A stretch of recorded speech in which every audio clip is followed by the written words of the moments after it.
Good morning, good morning, good morning, good morning! Ayan na po mga kapatid, nandito pa rin tayo ngayon sa Bicol at ngayon ay araw ng Huwebes. Pupunta tayo ngayon sa palaisdaan. Ewan, di ko alam kung palaisdaan tawag doon. Basta yun, bibili kami ng ulam ni Ate Belen. Ayan guys, dahil magtatanghali na, 11 na niyan, wala kaming maisip na ulam niya dahil wala kaming pambili. Charot.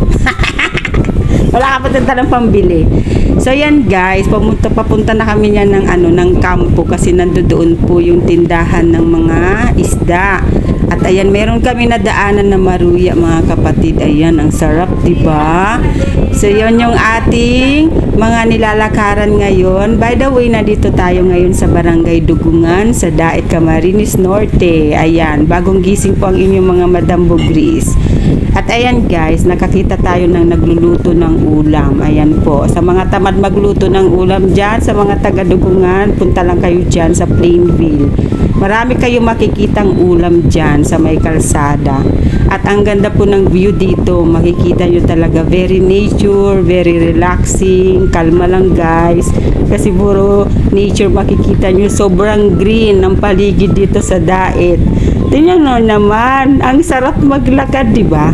Oh, ayan na, sumasabit na yung ating camera sa puno. Di ba? Sumasabit na po yung camera natin sa puno. Basta yun, ayan na siya guys, oh. Naglalakad pa rin kami na siguro mga 10 hours kami maglalakad dyan ni Ate Belen. Ayan po, may nakita kaming langka dyan. Ikita nyo yung langka, abot na abot ng mga kamay natin. Dahil nandito tayo ngayon sa Bicol, syempre as usual, ang makikita nyo dito ay mga nyog, mga langka, mga gabi, at yun yung nakakamiss talaga. Kaya samantalahin na natin to mga kapatid. So, ang ganda lang talaga ng lugar na to kasi very accessible siya sa mga sa kalsada, sa sasakyan. Madali ka lang makakapunta sa bayan. At kung nakikita nyo, malalaki rin po yung mga space ng mga kabahayan dito. Ayan, pwede kayo maglagay dyan ng mga tindahan sa mga harap ng bahay nyo dyan. Pwede kayo magturon, maglumpia, kung anong gustong gawin ninyo dyan sa harap ng bahay ninyo kasi kalsada po yan. So, dire-diretso pa rin tayo naglalakad mga kapatid at ang haba ng ating biyahe. Akala mo talaga nagbabiyahe pero naglalakad kami dyan.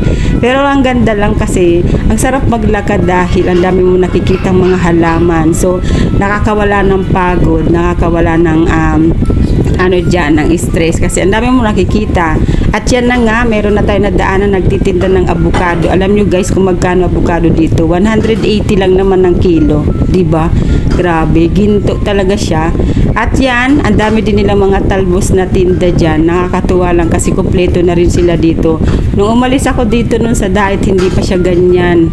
Diba? Wala pa masyado mga nagtitinda dyan sa kalsada. Pero nung pagbalik ko dito, ayan na siya guys. Very developed na yung kanilang lugar. At ito yung kampo ng Dugungan. Kaya wag kayong magloloko-loko dahil daming pulis dyan. Ayan. Maraming pulis po dyan nagbabantay.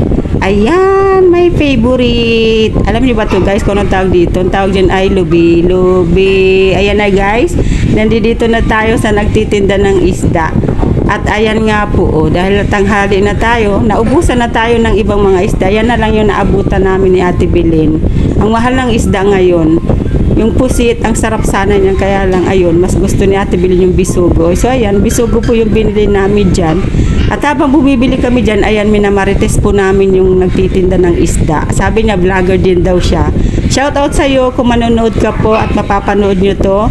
Itong ating vlog. Ayan, maraming salamat sa pag-follow mo kanina sa akin sis. Naging magkaibigan tayo kanina. So ayan mga kapatid, nakauwi na ako na. Hindi na rin ako nag-vlog pa uwi. Kasi yun, wala lang, nakakatamad lang mag-video pa uwi. So ayan, naabutan namin yung mga talbos. Sabi ko talbos na lang ang ilagay namin sa bisugo. Kaya ayan, nanguha kami ng mga talbos. Di na kami bumili, wag ka nang bumili ng mga talbos-talbos dito. Pag nandito ka sa probinsya, ayan, hindi na binibili yung mga dahon-dahon dito. Kasi karamihan, ang dami nila mga tanim dito, mga talbos-talbos. So ayan, ang ilalagay namin sa bisugo ay talbos ng kamote na pula. Aasiman namin yun, lalagyan namin ng kalamansi, para masarap. At tapos si Ate Belen naman ay kukuha dyan ng malunggay. So ayan yung aming lunch for today, sinabawang bisugo na may talbos ng kamote at dahon ng malunggay. Ang kinukuha lang namin dyan yung mga talbos talaga para hindi siya masayang. Ayan yung likod bahay ng bahay namin dyan. Marami kang makikitang tanim-tanim dyan at ayan po yung ginagawa namin dyan, namimitas kami ng talbos. Yun lang guys, ang sarap lang talaga mag pitas-pitas dyan kahit na sobrang init ng panahon dito, pero yun lang, nakakatuwa nang dito pumunta magtambay. Yan yung tambayan ko dito sa likod ng bahay nila Ate Belen, kasi presko talaga dyan, favorite place ko talaga yan, favorite spot ko talaga yung likod bahay na yan, kasi makikita mo yung mga tanim nila dyan, maririnig mo yung huni ng ibon, ang sarap mag-meditate dyan, ang sarap umawit pag nandiyan ka sa likod bahay nila. So ayan mga kapatid, mamaya ay huhugasan na natin yan at lulutuin na natin yan. Nandito na tayo sa bahay at maya-maya ay luto na yan. So ayan na guys. At ayan mga kapatid, ipiprepare na natin ang ating mga lulutuin. So ayan, hinuhugasan at nililinisan na ni Ate Belen yung isda. At ako naman ay aayusin ko yung mga talbos. So lilinisin natin yan at puputol-putulin natin yan para pang sahog mamaya. At tsaran! Luto na ang ating sinabawang bisugo. Thank you so much for watching. Tara, kain tayo mga kapatid.